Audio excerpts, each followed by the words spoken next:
In the captain's quarters aboard the USS Missouri, a Marine announces that Chief Casey is there. The captain welcomes him, saying he should change into his dress uniform, and jokes that if he had as many medals as Casey, he'd wear them even to bed. Commander Krill interrupts, saying it's a bad idea, and Casey replies that, for once, he agrees with Krill, adding that he has 50 gallons of bouillabaisse to prepare for the captain's birthday celebration the next day. The captain agrees, but orders him not to show up until the ceremony is over. As Casey leaves, Krill asks the captain why he tolerates that clown of a cook. The captain responds that he has no idea, but it's best to leave him alone.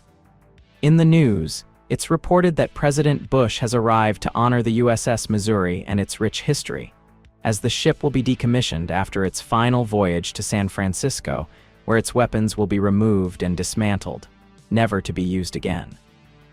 Meanwhile, in the kitchen, Casey and the other cooks are having fun, joking and laughing. That night, the ship sets sail. A sailor comments that Krill can't make decisions about the ship without the captain's approval, noting that a helicopter landing also requires his authorization. Another sailor points out that the captain can't authorize a surprise party for himself, showing a Playboy magazine and mentioning the surprise will be a girl. A Marine warns Krill that his order to remove and dismantle the security patrols will weaken the protection of the nuclear weapons on board. Krill ignores the warning and orders them to proceed. In the kitchen, the Marines interrupt the fun and tell Casey that the captain's dinner has been ordered from Hawaii and that everyone must report to the main deck before the helicopter arrives. Casey refuses, saying he alone cooks for the captain. He adds that if they don't like it, they can talk to the captain. The Marines respond that it's a surprise, so they can't. Casey replies that neither he nor the captain enjoys surprises, and the Marines leave. The other cooks warn Casey that Krill will retaliate, but he sarcastically says he's shaking with fear. In the captain's quarters, the captain calls Krill and demands an explanation about the unauthorized helicopter landing. Krill lies, saying Admiral Bates arranged a surprise for his birthday. Trusting the Admiral's authority, the captain approves the order. The helicopter takes off and is on its way. Krill enters the kitchen and orders all the cooks to report to the deck, except for Casey. Krill starts insulting him, making offensive remarks about him and the captain. Casey pushes Krill, and the Marines warn him that he can't hit an officer. Casey replies that wasn't hitting, then shows them what hitting an officer really means. Krill orders him locked in the freezer instead of the brig. He also tells Private Nash, a rookie Marine, that Casey is a dangerous psychopath who hates America and orders him to shoot Casey in the head if he tries to escape. Meanwhile, the helicopter lands. William Stranix, a man aboard, tells the girl Jordan Tate that he loves the idea of a party at sea. Jordan, a bit nervous, says she hopes she doesn't get seasick. The Missouri crew watches excitedly as Jordan steps off the helicopter. Krill greets her, brings her and the other guests inside, and gives her some motion sickness pills, promising that the cake will be ready soon. Jordan heads to a cabin to change, taking several pills while mumbling that she must be crazy for agreeing to this. In the kitchen, Casey yells at Nash to take the cakes out of the oven, but Nash ignores him. Casey warns that he could get in trouble for following those orders and tells him to check with the captain if it's right to lock him in the freezer. At the party, William sings while the guests enjoy themselves. Krill, dressed in women's clothing, appears and provokes laughter, but he theatrically announces he's going to find the captain. Meanwhile, Nash notices smoke coming from somewhere, but Casey insists again that he take the cakes out of the oven. Krill arrives at the captain's quarters and once inside, pulls out a gun and shoots him, killing both the captain and the Marine guarding him. At the party room, William asks who the highest-ranking officer present is. When the third in command identifies himself, William executes him in front of everyone.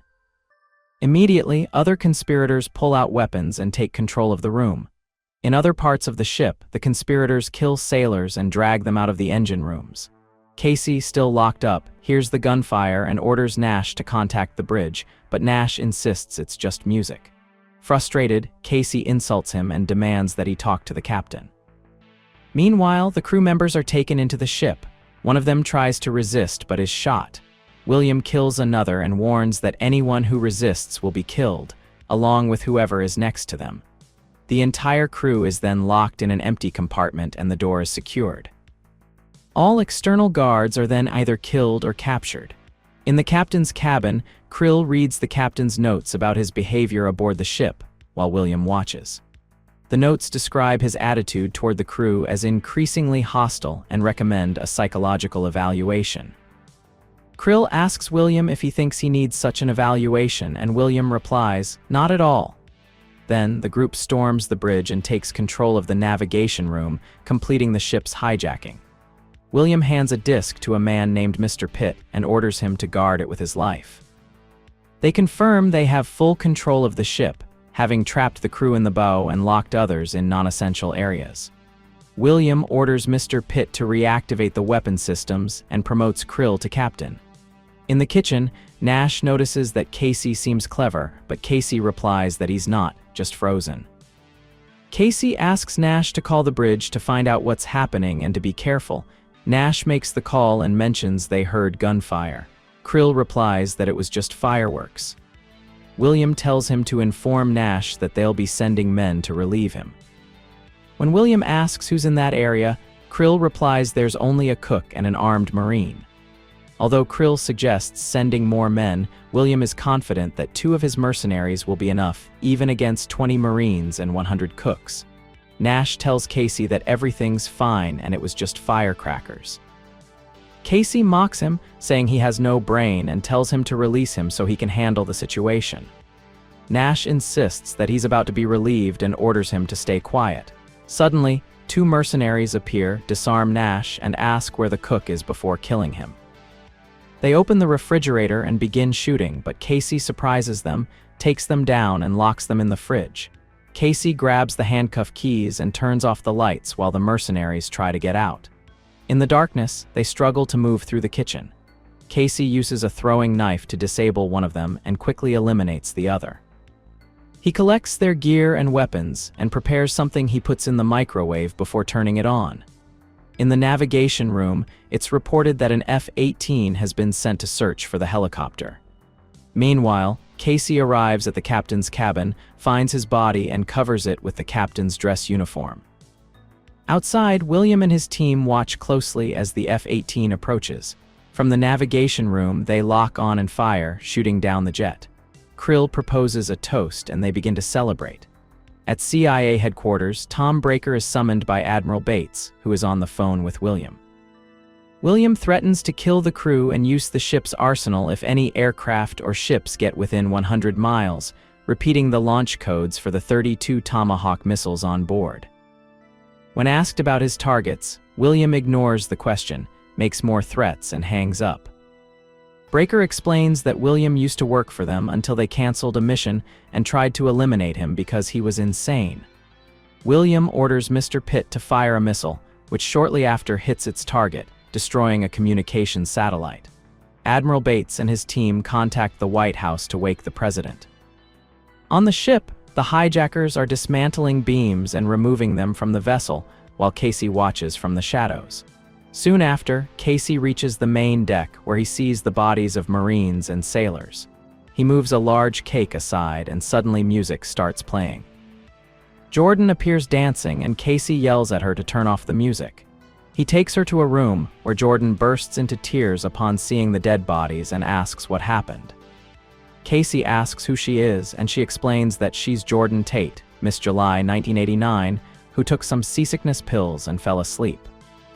When he asks how many people were on the helicopter, she says it was full but doesn't know the exact number.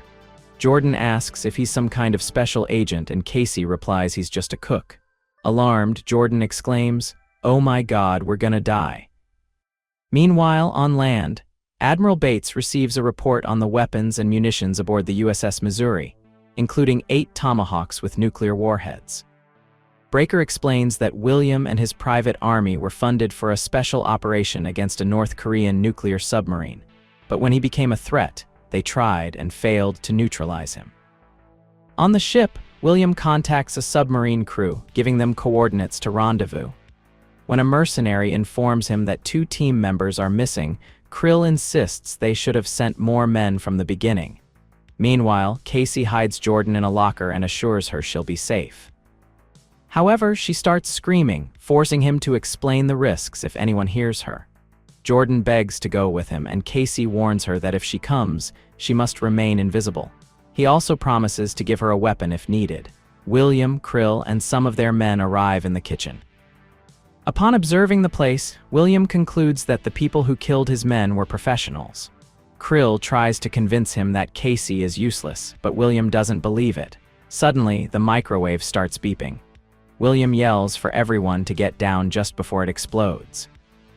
After the blast, he comments that it's clear this is no ordinary cook. He demands Krill find the file on this simple cook. Meanwhile, the Admiral and other high-ranking officers develop a plan, send in SEAL teams to disable the radar and weapons systems of the USS Missouri. If they fail, they'll launch an airstrike to destroy the entire ship. Krill finds Casey's file, not in the crew records, but in the captain's private cabinet. He discovers that Casey is a former SEAL, expert in martial arts, explosives, weapons, and tactics, awarded the Silver Star, the Navy Cross, and a Purple Heart with distinction. At that moment, a soldier reports that 2 more team members have gone missing. Frustrated, Jordan complains about having to carry everything. Casey responds that he'll gladly carry her as long as she takes out anyone they run into along the way. Suddenly, Casey tells her to stay put and promises to be back soon. Casey goes out, eliminates some guards, and retrieves special gear. He boards a lifeboat and sets up a satellite dish. Meanwhile, William's men continue welding various parts of the ship. Casey returns to Jordan and uses the equipment to contact the Admiral. He informs them that Commander Krill is working with William, who is a professional, and explains they are installing a rail system to offload the Tomahawk missiles. The Admiral orders him to coordinate his actions with them and wait for the attack team. Surprised, Jordan comments that it's obvious Casey is more than just a cook. He calmly replies, "I also cook." Then they head to the deck, and Casey asks Jordan to hide while he approaches the helicopter the mercenaries arrived in. Elsewhere on the ship, William asks Krill what he plans to do once he receives $200 million for the Tomahawks. Krill confidently replies that he's going to buy the presidency. Casey improvises a homemade bomb using a highly flammable liquid and a grenade. However, the mercenaries spot him and open fire. Casey quickly grabs a cable and jumps overboard just before the helicopter explodes. Back on board, Casey moves along the ship's exterior while another mercenary finds Jordan. She starts screaming that she knows nothing, but Casey appears just in time to eliminate the attackers and save her.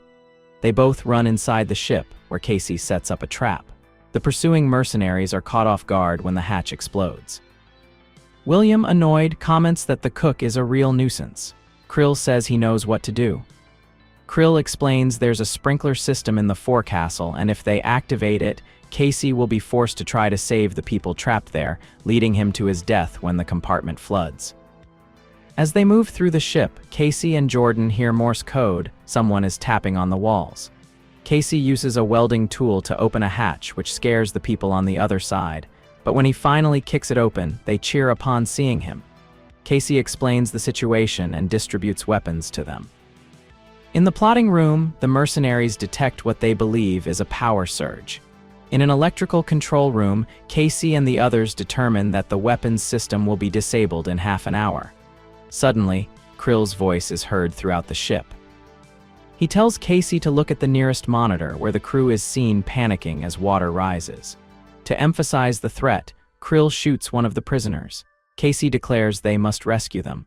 Although one of his men warns that it's a trap, Casey assures them the enemy doesn't expect all of them to take part in the rescue. They begin planning. Soon after, they eliminate and distract the guards near the forecastle and manage to cut off the water flow to the sprinklers. In the middle of the action, Admiral Bates contacts them again, and this time it's Jordan who answers. The officers, surprised, ask who she is and where Casey is. She tells them they're in a firefight before handing the communication device to Casey. The Admiral, annoyed, points out that Casey completely disobeyed his orders to wait for reinforcements. Unfazed, Casey apologizes and adds that they can court-martial him if he survives. Admiral Bates informs Casey that the SEAL team is on its way and authorizes him to take any necessary action to help them arrive. He then hangs up so they can focus on the battle. Casey moves through the ship, confronting the mercenaries while trying to reach the deck. Suddenly, Jordan decides not to stay behind. She runs after Casey, and although the others try to stop her, she insists the safest place on the ship is right behind him. Together, they advance slowly, fighting off the men they encounter along the way. Meanwhile, the SEAL team approaches the ship, but William, informed of this, orders Mr. Pitt to fire at them. However, the weapon system isn't working and suddenly the entire system collapses. Frustrated, William contacts the submarine. Casey hears the sound of helicopters and tells Jordan that the good guys are finally arriving. However, the submarine launches RPG missiles and destroys the helicopters, forcing Admiral Bates to plan a full aerial strike against the ship. William finds the bodies of his dead men and says aloud that they should have hired that cook, no matter the cost. Meanwhile, Casey and Jordan are inside the ship disassembling grenades and weapons to create a homemade bomb.